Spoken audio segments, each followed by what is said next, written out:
welcome to T.O.L Studios, and today in lesson 11 we're going to just kind of review what we just talked about on the last one, but I wanted to spend a little bit more time just brushing up on what I ended with, these extended shapes.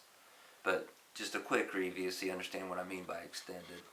On the first ones I was shown on the last lesson, we just simply were out of in the C scale, and we were right here in pattern 3 and 4. We were same fingers that we would use through the whole pattern. We just started on the C note, and we went C, D, E, F, G, A, B, C. Then I kind of talked about in pattern 5, and same thing, same fingers, but we just started on the C. We went C, D, E, F, G, A, B, C. Then I kind of went to the piano and I just showed you how to see those notes, how they were the same thing when we basically did it this way. And in both cases when I did it where it looked different on the guitar, it's actually the same notes on the piano. So piano players that might be learning guitar, that's a good video to go back maybe check out if you missed. Trying to help guitar players see it like a piano, but it might be a good one for a piano player just to kind of go back and look at as well if you're trying to learn the guitar. Then we also talked about how if this is an E note, and we know E, F, G, A, that everything from this note all the way down that string till we run out of room, we're taking those notes and restacking it down here where we tune the 5th string, and then we're basically same notes. And then what I'm basically trying to say is that if I'm on the 5th string, if we know it's A, B, C, D, everything from this note all the way down is restacking down here to the 4th string.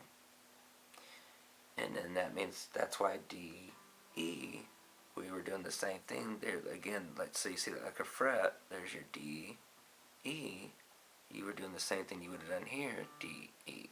So those are going to be the same notes as these. And I know this gets confusing, but what I'm showing everybody is every time you go up a string, you're going to gain one more spot that you can play that note that you've learned. So in this case, when we get to the 5th fret of the 6th string, everything, even though I skipped these, we'll talk about these later, but all these notes, that's the only place you can play those sounds. You can play those letters, but they'll be a higher sound. This is the only place you can play those. From this note on, whether it ends up, even though we skipped this, but we've been talking about A, B, C, D, all these notes, that means I have 2 places. I can play that A here, or I can play it open. I can play the B here. Those are the same notes, which means C, C, D, D. And I know this is going to get weird because I'll run out of fingers here, but these 2 notes, that's actually also the same note as this 4th string open. So now I have basically 3 places. I just had 2 places to play the A, 2 places to play the B, 2 places to play the C. Now I'm going to have 3 places I can play the D, including this. So then that means if I'm on, here's the D, D, and then the string open, that means if I go up a whole step to get to my E, E, and then that E, those are the same note. Now if I play those a little bit, and again this is going to be kind of obviously hard for me to stretch and get all these, there's those 2. If I hit these 2, now trust me, I said I have small fingers. I don't do that stretch normally, but that comes from scales. You stretch your fingers out, and like I said, these small fingers can learn to make stretches you never think were possible. But what that basically just means then is if I continue to every string, that's why you're going to gain another spot you can play it.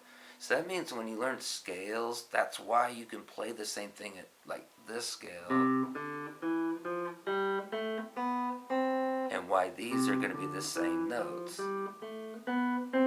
Okay, and again, the way I visually see this, so I can paint a picture in my head, I see this that it's going like diagonal and backwards, because I see like it's going lower But I mean, it's going up in sound. It's just the way I see that. Like if I saw it, like so I can see the oak notes like a fret, I can kind of see it. So it's kind of like going backwards for the note, even though by sound, so I don't confuse you, it's going up.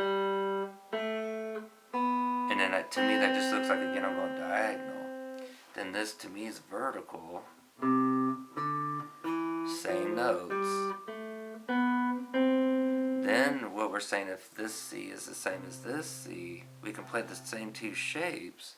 That's why this one would be in pattern 6.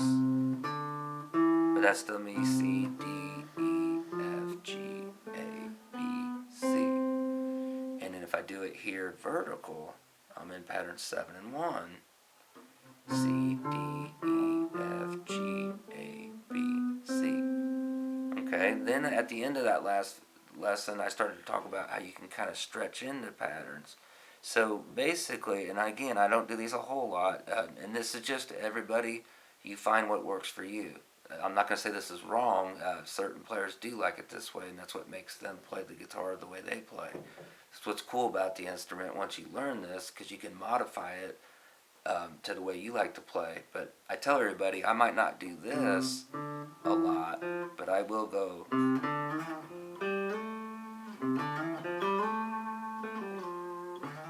So I'll still use that pattern. I just might not do it like I'm doing practicing in a scale. But that's also why these fingers learn how to stretch from doing this too. So it's still a good warm up. Just do it slow. Don't try to do that one fast because it's good. You're gonna feel it in your muscles. So again, I'm on the normal note here in pattern 5, but I'm just switching it to this finger so that way I can connect over here into pattern 6. So I'm like connecting parts of those. C, D, E, F, G, A, then I'm going B, C. And I've had students ask, well, why can't I do it this way? I think I even used to do it this way. I'm not going to say you can't, but normally you're going to make that stretch a little better between these fingers rather than those. But again, that's probably helped me in time to stretch. So I would recommend this one. I got so crazy I'd practice both just to make them both extra strong. So I'm not going to tell you don't do it. But more common, more than likely to do it this way. But as always, each and every one to their own. Just make sure you practice it one way. Okay, so to me that's an extension because you're extending between two patterns. And then if that note is the same note as this, then that means I can take pattern 7 and 1 and connect it the same way to pattern 2.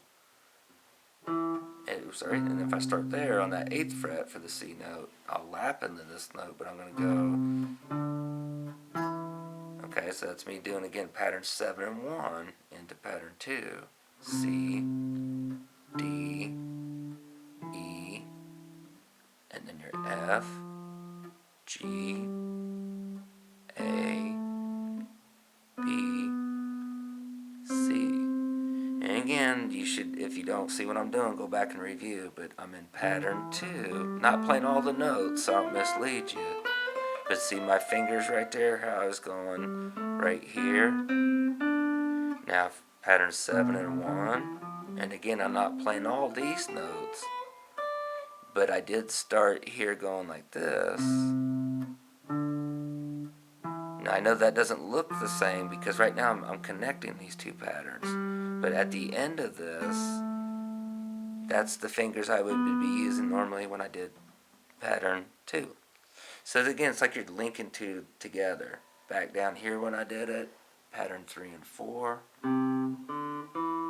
Again, not playing the whole pattern, but same fingers. And then also this was pattern 5, this one. And I was taking the C and doing it this way. Okay, then I talked about that C being the same as this. So then this C was inside of pattern 6. And I did it this way. Then I talked about pattern 7 and 1. And then I'm saying the same thing. We could take this and connect pattern 5 and pattern 6 to give it. So at the very end of this, when I end that way, again, that's the fingers I normally would do if I did it this way. Okay, so we're connecting those two, and then the same thing there. So basically you just have, the way I see it, you have this direction, which is backwards diagonal. That's one way to play the scale. If you have vertical this way, that's two ways. Then since we can play that note also up here, you're taking the same two, but they are different. You gotta get used to seeing them. Two more ways of playing it, even though they're the same notes. Then you can do this extension, but then we can do that here as well. So you're adding two more. So you basically have 6 ways of playing the same notes, technically, which I know that's confusing. Again, memorize those shapes, though, and then obviously you got to use your ear. I've been guilty of that one at times. Start using your ear and you'll hear, hey, they're the same notes. They might sound a little different sometimes, and that's because if I'm playing a C here, I'm on a slightly thinner string on the 5th string. This string's a little thicker, so when you hear that by itself, that definitely sounds thicker than this. But again, if I hit this and play it on a piano, it's the same. If I do this one, it's the same. Now, again, this is a hard stretch, I get it, but if I play those together, you're not going to be able to tell I hit two notes. They're the same note. And that's what kind of sets up all this weird stuff I'm showing you. Now, we'll explore later. You can do this also on higher strings when I take the scale and start a little higher in the notes. Just like if I was on a piano and starting here instead. We'll take that idea, and so instead of playing it low, up a little higher, and then I'll show you how you can see those directions on these higher strings. But it's honestly coming right back to knowing pattern 3 and 4, pattern 5, pattern 6. And again, by now, if you're saying, why is he calling them those numbers, or those patterns, go back and review the old videos, because I definitely talk about it there. We're going to get ready to start talking about chords here soon, how they come from scale notes. Then all the cool stuff, I'll start showing you how to do, like, different techniques, like as far as like guitar rhythms, taking like single notes, what we call guitar riffs, playing little melody lines. Also, like getting into the different shapes of chords and how they come from these shapes. Thanks for watching T.O.L Studios, and we'll see you in the next video.